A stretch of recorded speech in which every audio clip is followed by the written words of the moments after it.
अस्सलाम वालेकुम नाज़रीन, आसवाज़ होम कुकिंग में आपको वेलकम करती हूँ। आज मैं आपके साथ बहुत ही टेस्टी और मज़ेदार से अचारी बैंगन की रेसिपी शेयर कर रही हूँ। बहुत आसान है इसको बनाना और यकीन जानें ये बहुत ज़्यादा टेस्टी और मज़ेदार से अचारी बैंगन बनकर तैयार होते हैं। तो चलें बनाना शुरू करते हैं। सबसे पहले कढ़ाई में मैं ऑयल शामिल कर दूंगी। ये मैं सरसों का तेल शामिल कर रही हूँ, 1 कप के बराबर है। ये इसमें ऐड कर देंगे, इसको गर्म कर लेंगे और जब ये गर्म हो जाएगा तो उसके बाद प्याज शामिल कर देंगे। एक मीडियम साइज़ की प्याज को स्लाइसेस कट करके शामिल करेंगे और प्याज को हम ऑयल के साथ मिक्स कर लेंगे। और ख़्याल रखना है हमने इसमें प्याज को डार्क ब्राउन नहीं करना है, बिल्कुल हल्का सा सुनहरा कलर लेकर आना है। इस वक्त प्याज पकना शुरू हो चुकी है तो इस वक्त मैं इसमें मेथी दाना शामिल कर दूंगी। 1/4 टीस्पून के बराबर मेथी दाना शामिल करेंगे। 1 टीस्पून इसमें साबुत ज़ीरा शामिल करेंगे। इन दोनों को प्याज के साथ हमने कुक करना है। जब प्याज हल्की सुनहरी हो जाएगी तब तक हम इसको कुक करते रहेंगे। काफ़ी अच्छा फ्लेवर इसमें आ जाएगा। अभी आप देख सकते हैं प्याज इसमें हल्के सुनहरी कलर की हो चुकी है, देख सकते हैं आप। बस इस तरह से हमने प्याज को कुक करना है। इसके बाद मैं इसमें टमाटर शामिल कर दूंगी। ये 3 मीडियम साइज़ के टमाटर जिनको मैंने चॉप करके शामिल किए हैं ताकि ये इसमें अच्छी तरह से सॉफ्ट हो जाए और बहुत जल्दी ये मैश भी हो जाते हैं। बस इस तरह से इसको डालकर हम मिक्स कर लेंगे। इसके बाद मैं इसमें लहसुन का पेस्ट शामिल कर दूंगी, 1 टीस्पून के बराबर।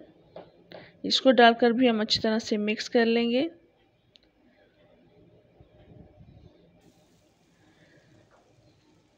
इसके बाद मैं कुछ मसाले शामिल कर दूंगी। नमक शामिल कर रही हूँ मैं इसमें 1 टीस्पून के बराबर। कुटी हुई लाल मिर्ची शामिल कर रही हूँ मैं इसमें 1 टीस्पून।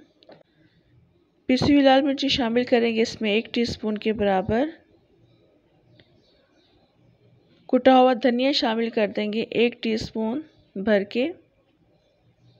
हल्दी इसमें शामिल करेंगे 1/4 टीस्पून के बराबर। कलौंजी इसमें शामिल कर देंगे 1 टीस्पून। सौंफ इसमें मैं शामिल कर रही हूँ 1 टीस्पून के बराबर। मैंने बारीक पीस कर सौंफ शामिल किया, आप चाहें तो मोटी कूट कर भी इसमें शामिल कर सकते हैं। इन तमाम चीज़ों को डालकर हम अच्छी तरह से मिक्स कर लेंगे। और इसके बाद मैंने थोड़ा सा पानी भी शामिल कर दिया था ताकि इसमें मसाले जले नहीं और टमाटर भी इसमें अच्छे से सॉफ्ट हो जाए। फिर इसको मैं कवर करके रख दूँगी, 2 से 3 मिनट के लिए कवर करेंगे।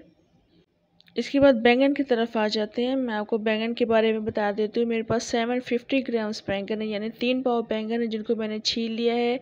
और छीलने के बाद मैंने इनको लंबाई की शेप में कट कर लिया है और ऊपर की डंडियाँ आप देख सकते हैं। इस तरह से मैंने इनको पीसेस में कट लगा लिया है और को पानी में भिगोकर मैंने इसलिए रखा है ताकि जो बैंगन में जो थोड़ी सी कड़वाहट होती है वो निकल जाए इसमें से, और बैंगन इस तरह से काले भी नहीं पड़ते हैं। तो फिर मैंने इस तरह से कुछ देर के लिए पानी में भिगो कर रख दिया है। अभी टमाटर को पकते हुए 2 से 3 मिनट गुजर चुके हैं और टमाटर भी काफ़ी अच्छे इसमें सॉफ्ट हो चुके हैं। तो बस इनको हम मिक्स कर लेंगे, साथ साथ हम मैश करते रहेंगे। काफ़ी अच्छा हम इसको मैश कर लेंगे।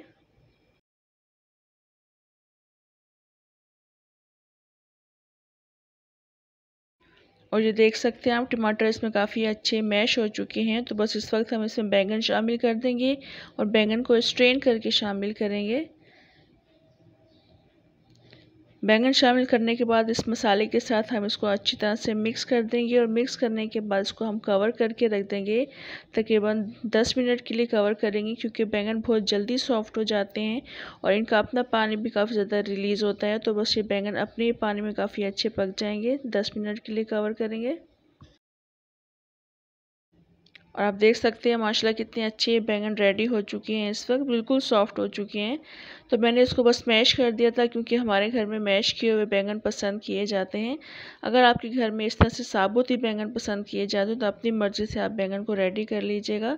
बस इस तरह से मैश करने के बाद मैंने इसमें आलू शामिल कर दिए थे। ये तकरीबन 4 से 5 आलू हैं जिनको मैंने छोटे पीसेस में कट करके शामिल किया है। अगर आप बड़े पीसेस में पसंद करते हैं तो बड़े पीसेस में कट करके शामिल कर लीजिएगा। आलूओं को डालने के बाद हम इसके साथ अच्छी तरह से मिक्स कर लेंगे। साथ ही साथ इसमें हरी मिर्ची भी कट करके शामिल कर देंगे। 4 से 5 हरी मिर्ची जिनको मैंने कट करके शामिल किया है, और इनको डालने के बाद बस अच्छी तरह से हम मिक्स कर लेंगे। और इसमें मैंने आलू को गलाने के लिए थोड़ा सा पानी भी शामिल कर दिया था, ताकि आलूओं को स्पेस मिल जाए गलने के लिए। पानी डालने के बाद भी इसको मिक्स कर लेंगे अच्छी तरह से, और फिर कवर करके रख देंगे आलूओं के गल जाने तक के लिए।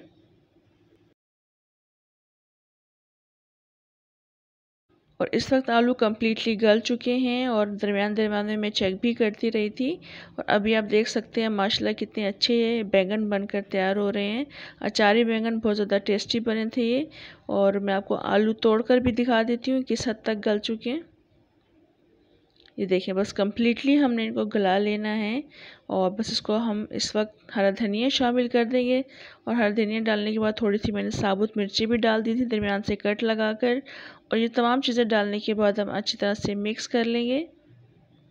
और मिक्स करने के बाद मैंने इसमें इमली का पल्प शामिल कर दिया था 4 से 5 टेबल स्पून। और हमेशा आलूओं के गल जाने के बाद इमली का पल्प शामिल किया करें, क्योंकि अगर हम पहले इसमें इमली का पल्प शामिल कर देते तो आलूओं का जो कुकिंग प्रोसेस था वो बहुत ज़्यादा लंबा हो जाता है, आलू देर से गलते हैं।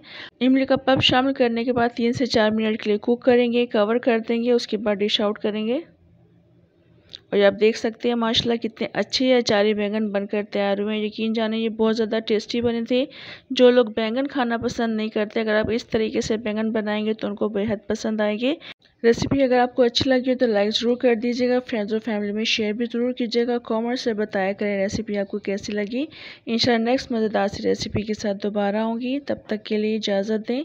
अल्लाह हाफ़िज़।